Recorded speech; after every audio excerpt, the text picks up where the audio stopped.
video na to aalamin natin kung paano gumawa ng Shopify landing pages na talagang nakaka-boost ng sales. What's going on everyone? My name is Eric Hunter. Nandito sa channel na to, inaalis namin yung distractions para matulungan kayong mag-succeed sa e-commerce. Now, let me start with a simple question. Nakaklik ka na ba ng mga ad maybe from Facebook, Google, Instagram, or TikTok? Tapos pagdating mo sa homepage, naisip mo agad, wait, ano bang gagawin ko dito? Tapos mag-i-scroll ka, hanapin mo yung bagay na binanggit sa ad, hindi mo makita. Frustrate ka, then babounce ka na lang. Nangyayari yan araw-araw sa libo-libong shoppers and yan mismo yung reason kung bakit may landing pages. So yung landing page parang pre-planned destination siya, isang place kung saan intentionally mong dinedirect yung traffic mo where clear yung message, focused yung offer, at alam agad ng visitor yung next na gagawin nila. Today, ibe-breakdown natin kung paano gumawa ng landing pages sa Shopify na talagang nag-convert into sales. And hindi mo kailangan maging designer. Hindi mo kailangan ng coding skills, and hindi mo rin kailangan maging branding genius. Ang kailangan mo lang is clear na message, simple na structure, at page na nagpaparamdam sa visitor na nasa tamang place sila.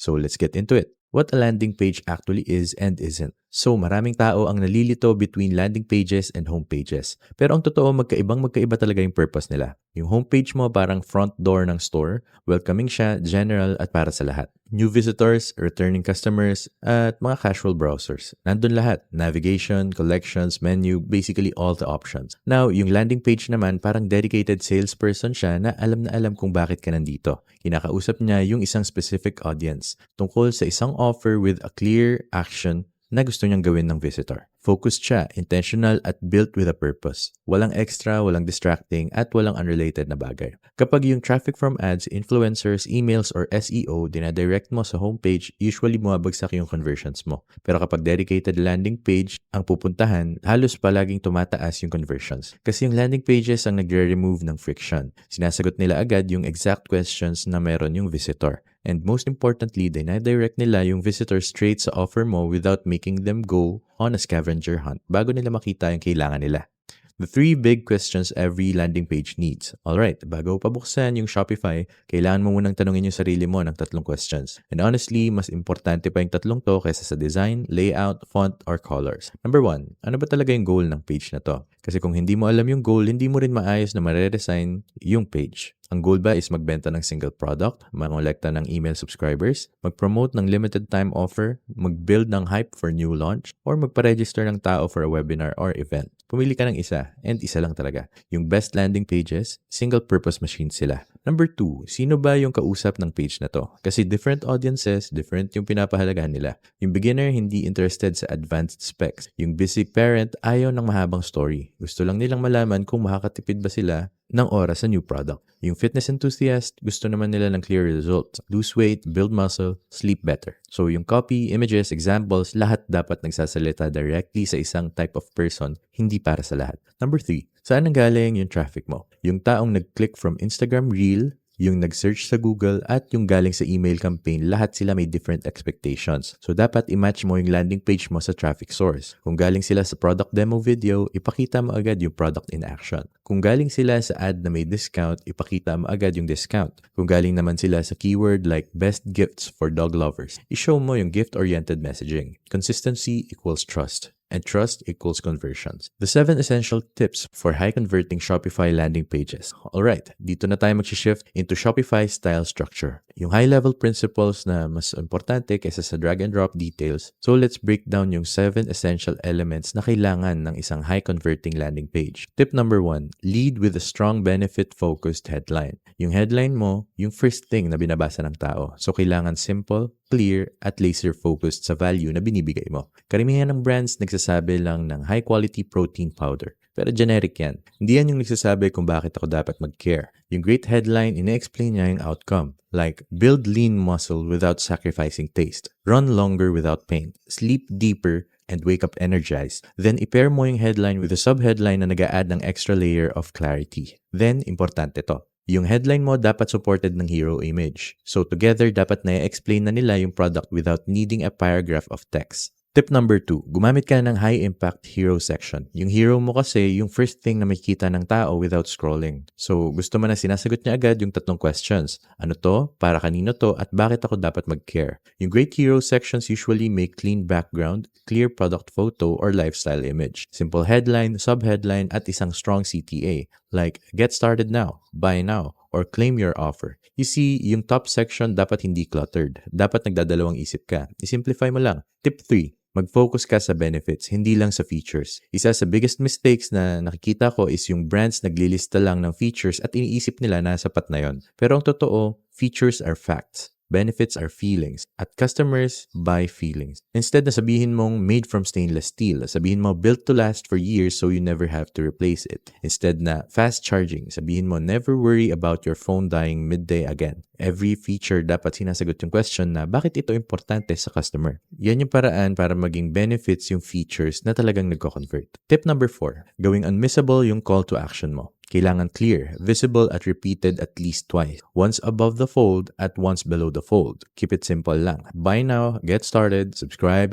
claim your discount. Pero ang goal mo is i-avoid yung vague CTAs like learn more. Unless talaga kailangan. Dapat hindi nagwa-wonder yung tao kung anong mangyayari kapag kinlik nila yung button. Gawin mong visually stand out yung CTA button, so gumamit ka ng color contrast sa background mo, pero bigay mo pa rin sa branding mo. And kung may discount or bonus yung offer, ilagay mo siya right next to the CTA para mas maging irresistible siya. Tip number 5, build trust with social proof. Karamihan ng tao hindi gustong maging first na mag-try ng something, kaya sobrang importanteng may social proof ka. Pwede mong i-include dito yung star ratings, customer reviews, before and after photos, testimonials, user-generated content, press features, at logos ng customers or brands na naka-work mo na. Now, kung bago ka pa at wala ka pang views, okay lang yan. Pwede mong gamitin yung founder story or mission statement. Yung reason kung bakit mo ginagawa yung product, yung guarantee mo, or yung return policy. Ang goal is i-reduce yung fear. Kasi kung nagtitiwala yung customer sa'yo, bibili sila sa'yo. Tip number 6, alisin yung distractions. Isa to sa big thing na ina-emphasize ng Shopify.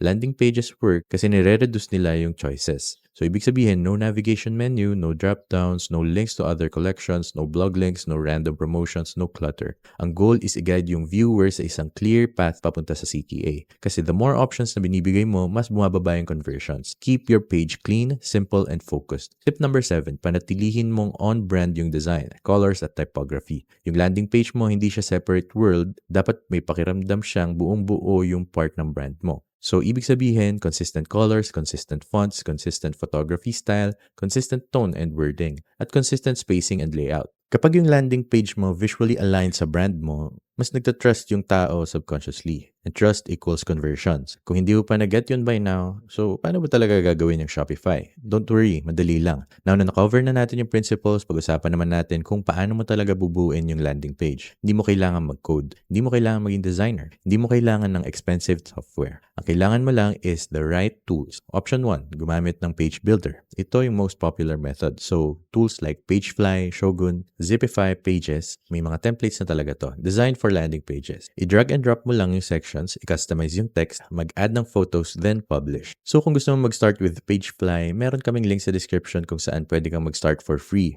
Option 2, gumamit ng Shopify theme na may flexible sections. May mga themes ngayon na may landing pages, template, or flexible custom liquid sections na pwede mong i-stack yung content however you want. Now, perfect to for beginners na ayaw ng another app. Option 3, mag-hire ng designer kung gusto mo ng custom. Not required to, pero some brands eventually dumadaan dito. So once nasa Shopify ka na, mapupunta ka sa page na to. Sa online store, pwede mong i-click yung button na to, then pumunta ka dito and i-click yung edit theme. So para mag-create ka ng new page for your landing page, pupunta ka sa drop-down dito sa taas, then click ka sa pages. Dito, i-click mo yung create template, then pangalanan mo siyang landing page. Tapos, i-click mo ulit yung create template. Alright, so nandito ka na ngayon sa editor. So, I think magandang idea kung mag-i-start ka from scratch. Delete mo na lang yung mga nandito. Ito, i-delete mo. Now, again, focus ng landing page is to push your viewers, readers, visitors to an action. So, kailangan mong gawin siyang least distracting as possible. So, pupunta tayo dito sa taas, then isa-set natin yung hide icon na to. I-hide natin to para walang makita sa top. Then, magsisimula tayo dito with a block. So, sa page na to, pwede tayong mag-add ng block and mag-add tayo ng heading. Then, lagyan natin ng heading dito. So, this is where your heading would go. Something like, build muscle without sacrificing taste. Then, right-click mo to, i-duplicate, and ito naman yung magiging subheading. The best tasting protein powder to fuel your gain. Then, i-make smaller mo lang siya. So, i-change natin from H2 to maybe H4. Then, punta ka dito. Mag-add ka ng block. Choose ka ng image. Then, i-drop mo sa baba. Dito mo ilalagay yung image ng protein powder mo. And then, go ahead. Pwede pa tayong mag-add ng one more block dito just because this is a quick example. I-drag mo yung button below ng protein powder, then lagyan mo ng click here to buy now. So, super basic example lang to kung paano ka pwedeng gumamit ng drag and drop editor kung ayaw mong gumamit ng Pagefly. Writing copy that actually converts. Yung visuals mo ang nag-a-attract ng attention, pero yung copy mo ang nagko-convert. So, ganito mo yun isusulat. Copy na gustong basahin ng tao. Number 1, speak to one person. Imagine mo, nakausap mo lang yung isang specific customer, yung ideal buyer mo, gumamit ka ng you language para mas maging personal. 2, gumamit ka ng simple words. Yung good copy, hindi kailangan fancy, kailangan clear. 3, gumamit ng storytelling. Share mo kung bakit na-create yung product at anong struggle ang sinosolve nito. Mas nagko-connect ang people sa stories kaysa sa specs. 4, mag-focus ka sa results. Don't tell people what it is. Tell them what it does for them. 5, create urgency ethically. If you truly have limited stock, limited time pricing, or a bonus, let customers know. Urgency works but only when it's real. So, hindi about sa pagiging designer ang paggawa ng landing page na nagbo-boost ng sales. About clarity siya. Today, na-cover natin kung ano talaga yung landing pages. Bakit mas mataas sila na mag-convert kaysa sa home pages, yung 3 questions na dapat mong tanungin bago ka mag-build, yung 7 essential tips for high-converting pages, kung paano i-build yung page inside Shopify, at kung paano magsulat ng mas better na copy. So, kung mafa-follow mo yung principles na napag-usapan natin today, yung landing pages mo magiging more focused, more intentional, at more trustworthy agad. And trust leads to conversions. So, kung gusto mong i-try yung kahit ano sa tools na nabanggit natin today, make sure na i-check mo yung link sa description below. Affiliate links to, ibig sabihin kumikita yung channel namin ng small commissions kapag ginamit mo sila pero walang extra cost sa'yo. And yung commissions na to tumutulong para ma-support yung channel so makakapag-continue kaming gumawa ng free content na katulad nito. So kung nakatulong to sa'yo, don't forget to like, subscribe, and hit yung notification bell para hindi mo ma-miss ang future videos. Dito sa channel na to, gumagawa kami ng videos kung paano mag-succeed sa e-commerce. So make sure na nakasubscribe ka. Pero other than that, thank you so much for watching and see you on the next video.